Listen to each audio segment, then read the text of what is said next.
The Americans came here, and the British, and these Western countries, and they said, we want to help you build your army.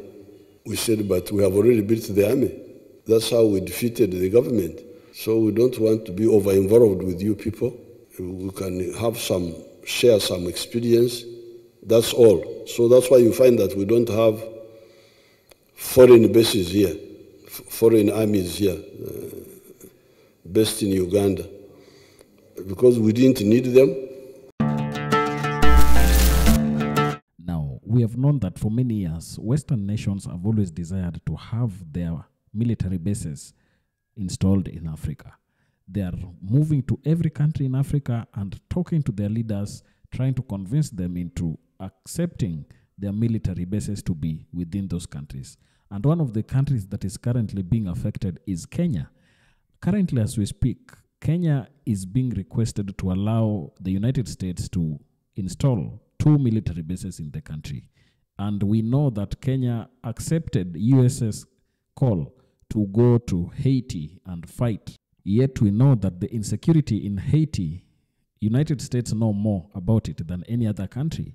So I don't know what our continent is lacking, because why is it that they must have Western military bases in the continent? We know that the entire operations of these Western military bases are not to the interest of African people, but they are here to champion the interests of their countries.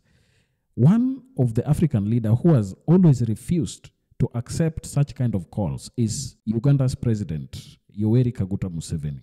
He has always spoken against Western intimidation and the puppeteering games that Western nations want to play with African leaders. And he says that he is not one to be moved by such kind of calls. So in this clip, President Yoweri Kaguta Museveni was talking about how Western nations have attempted to convince him into accepting these kind of gestures where they can build military bases in Uganda. And his response to them is legendary. Let's watch this, then come back and share our thoughts together. So when we took government, took power, we were very confident. That's why, for instance, the Americans came here, and the British, and these Western countries, and they said, we want to help you build your army. We said, but we have already built the army. That's how we defeated the government. So we don't want to be over-involved with you people. We can have share some experience. That's all. So that's why you find that we don't have foreign bases here, foreign armies here, based in Uganda, because we didn't need them.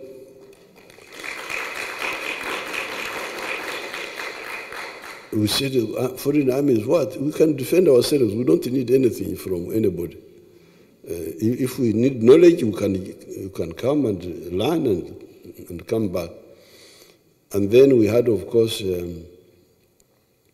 they normally, when you hear these African countries getting problems, Niger, this one, Burkina Faso, Mali, Central African Republic, they get problems because of that over-involvement with foreigners in the issue of security.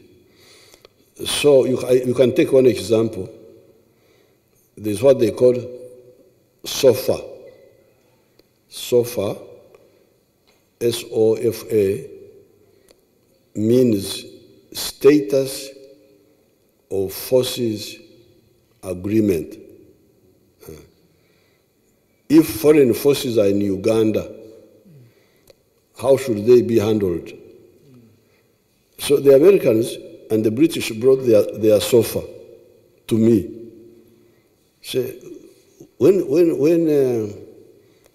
our forces are here, if they make a mistake, they should not be tried here. They should be tried in the US. Why? Then I said, okay, can we make it reciprocal? So that if our own people are in the US, they make a mistake, they are brought back here. I said, no, no, no, no. So I said,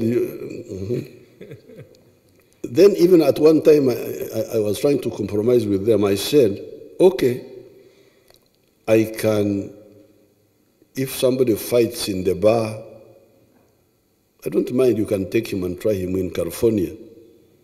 But what if he kills a Ugandan? Or rapes a Ugandan girl? There's no way we can say that you take him away to be tried somewhere else. There's no way. So they said, no, no, but you see other countries are doing it. I said, if other countries are doing it, that's their business. But not us. So we have never signed a single SOFA with anybody in all the time we've been here. So they just come and go, we refused. So now that business of Africans can do everything. We can do it ourselves. We don't need, is really our line here. And that's why you find that there is peace in the country. In 1963, and this is where I've got a lot of advantage over you people. Because what you call history, I call current affairs. Because like 1963, when they formed the Organization of African Unity, I was 19 years old. I was following everything. And I was in standard 11 in the school system. So when they went to Addis Ababa, at that time, only 36 countries of Africa were independent, which means another 20 were still under colonialism. Now, when they got there, our leaders, Nkrumah, Nyerere, Nasser, they passed a resolution saying that the whole of Africa must get political independence peacefully. But if necessary, we shall use force. Now, the foreigners who don't know Africa much say, what can Africans do? How will they fight? They're just talking. But by 1962, our people in Mozambique had started the armed struggle.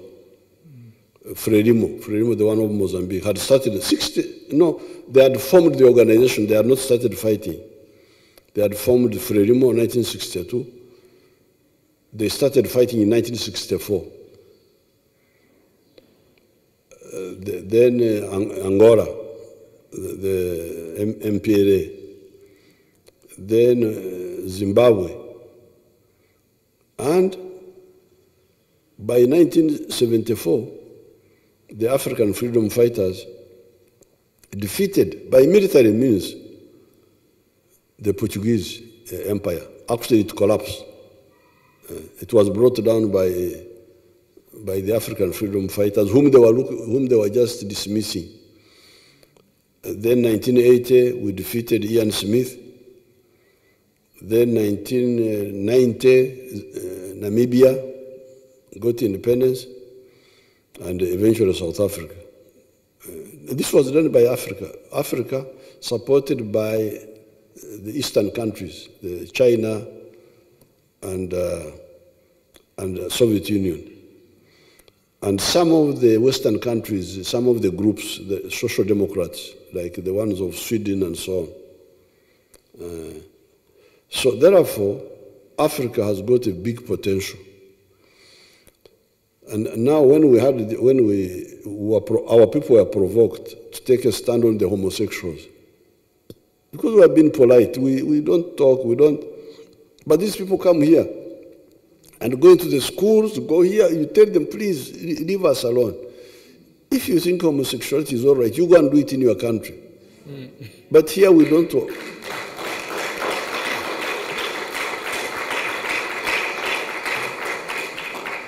But here we are not convinced about what you are saying. We think you are wrong. We are not coming to preach to you what to do, but please leave us alone. So when they really became provocative, that's when we took a position. And they, shall money, what? Money, we have got everything here. We don't need anything from you.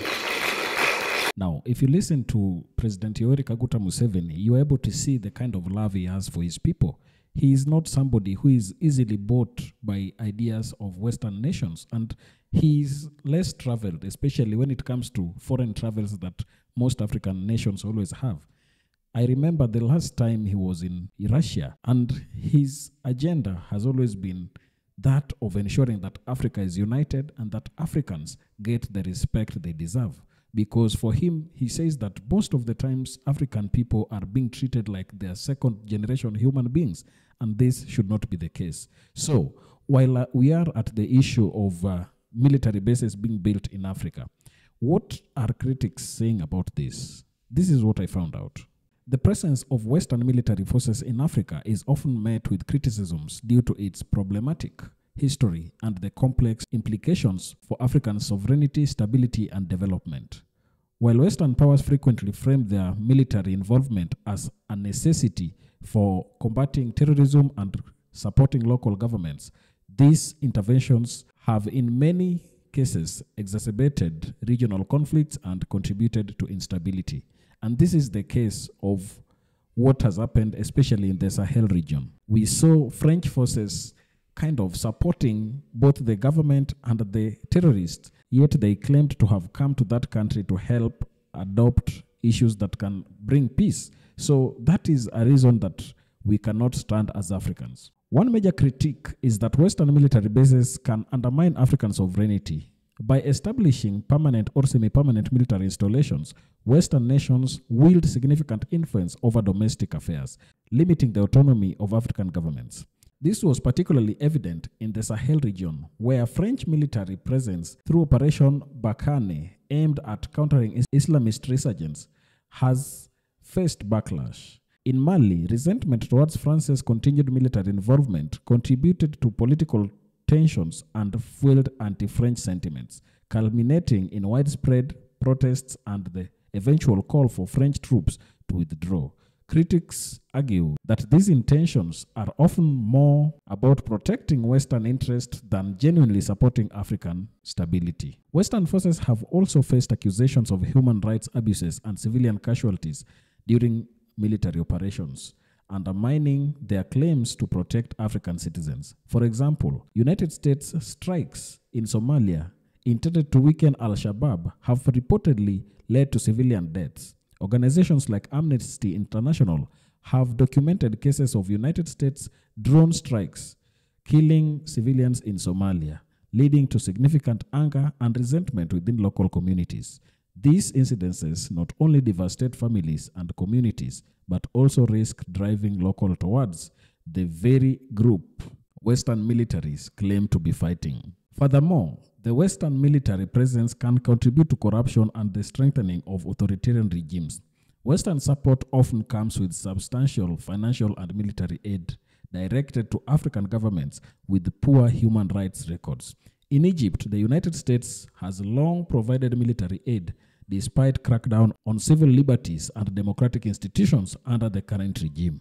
This raises ethical concerns as Western governments are seen as propping up authoritarian leaders in exchange for strategic alliances. Finally, some argue that the Western military presence can create dependencies where African nations rely on foreign militaries rather than developing their own robust security forces. Critics point out that this dependency stymies the growth of Africa's indigenous defense capabilities and leaves local governments perpetually reliant on Western aid.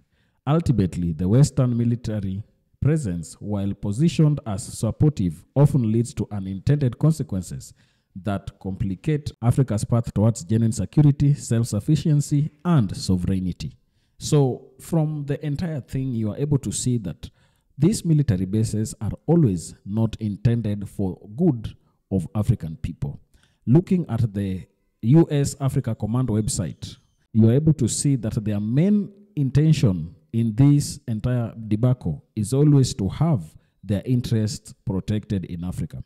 We know that Africa is home of many mineral resources. These military bases are just used as scapegoats of having their experts come to the continent and get to do their research on our minerals so that they can continue siphoning these minerals without Africans benefiting. Tell me down in the comment section what you think about this. And if you're watching us for the first time, don't forget to subscribe to our channel, like this video, and also share. Thank you, and may the good Lord bless you. Goodbye.